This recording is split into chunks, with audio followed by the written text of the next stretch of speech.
E os governos do Brasil e da China assinaram na quarta-feira um memorando de entendimento que prevê aumentar a integração entre os países. Em nota divulgada para a imprensa, o governo brasileiro disse que o fortalecimento das relações e a ampliação das trocas comerciais estão entre as prioridades internacionais do governo Lula, que já promoveu 2 missões oficiais de alto nível à China, em 2023 e em 2024.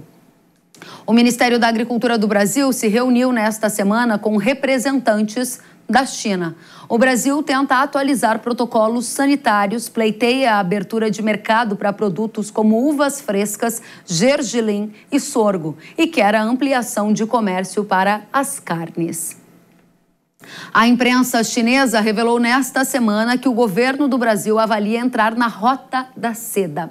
Segundo o jornal South China Morning Post, o objetivo é formalizar a adesão do Brasil durante a visita do presidente Xi Jinping ao país, marcada para acontecer em novembro aqui no Brasil, logo depois das eleições dos Estados Unidos. A Rota da Seda é um projeto estratégico da China que tem o objetivo de construir uma grande rede de infraestrutura que inclui portos, ferrovias, estradas, de forma a conectar a China a diversos países ao redor do mundo e facilitar o comércio e também ampliar a influência global chinesa. Vamos saber como a Rota da China está em discussão aqui no Brasil com o Josemar Franco, que é coordenador de comércio internacional da BMJ Consultores. Josemar, seja muito bem-vindo. Diga pra gente, o governo Lula já decidiu aderir à Rota da Seda? Olá, Kelly, um prazer conversar com você. O governo ainda não tomou a decisão final.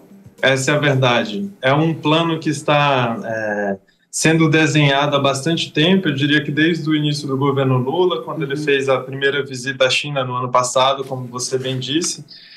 Também foi aprofundada essa discussão durante a visita do vice-presidente Alckmin, e o que nós temos visto, Kelly, é um aprofundamento dessa discussão dentro do governo. Então, existem sim diversas opiniões mais atreladas à entrada do Brasil, à nova Rota da Seda, mas também existe quem pensa diferente. Então, o próprio ministro das Relações Exteriores já se posicionou informando que o Brasil precisa manter uma equidistância entre China e Estados Unidos. Nós sabemos que os Estados Unidos se preocupam muito com esse plano robusto da China em investir em infraestrutura ao redor do mundo, lembrando que a Rota da Seda deixou de ser uma linha que liga a Ásia ao Oriente Médio e à Europa, né? Ela se espalhou pelo mundo inteiro. Então já foram existem estimativas de mais de 800 bilhões de dólares investidos nesses projetos de investimento. Então, os Estados Unidos se preocupam muito com isso e o Brasil, por conta da sua tradição diplomática, pretende fazer ainda algumas discussões antes dessa tomada de decisão. Mas, de fato, existe uma vontade do governo em concluir essas discussões até a visita do presidente Xi Jinping no momento da cúpula do G20 no final do mês de novembro. Josemar, e diante desse contexto que você coloca para a gente, a sua expectativa é que o Brasil ganhe ou perca em aderir à Rota da Seda? Esse é um ponto fundamental, Kellen, porque o que o próprio governo brasileiro tem levado em consideração são os já robustos investimentos da China no país. Então, é provável que haja um incremento desses investimentos, dos montantes de investimentos da China no país, mas é importante que a gente também analise o todo. Então, todo o contexto geopolítico da entrada do Brasil nesse projeto, cabe nós destacarmos que atualmente mais de 140 países já fazem parte dessa estratégia chinesa, incluindo importantes vizinhos nossos como a Argentina, o Chile, o Peru, o Uruguai.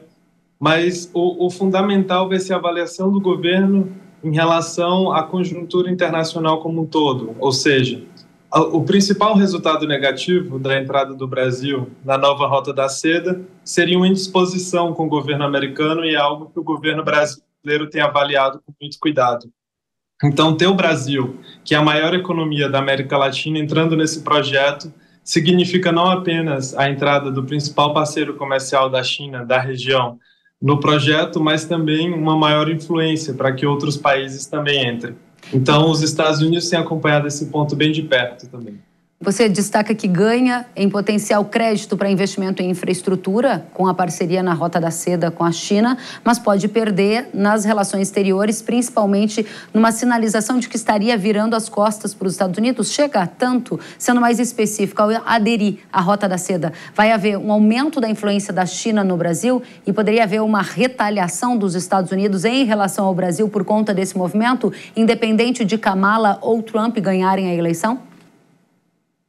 No final do dia, é esse o cálculo que está sendo feito pelo governo brasileiro. Então, de um lado, você tem a atração de mais investimentos chineses, o que, obviamente, resulta em maior competitividade das nossas exportações no fim do dia, com rotas transoceânicas, a construção de estradas, ferrovias, o que é um grande sonho do atual governo, mas, de outro, você tem, sim, a possibilidade de uma retaliação americana, seja ela no formato que for. Então, o Brasil...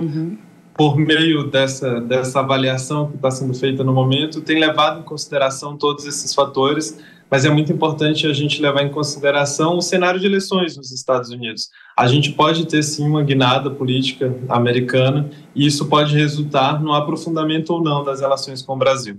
Você acredita que, diante de todas essas discussões que estão acontecendo no governo Lula sobre aderir ou não à Rota da Seda, há uma inclinação maior a dizer sim e aproveitar o momento político da visita de Xi Jinping para fazer esse anúncio oficial? Eu diria que nós nunca estivemos tão perto, Kellen, de aderir à nova Rota da Seda.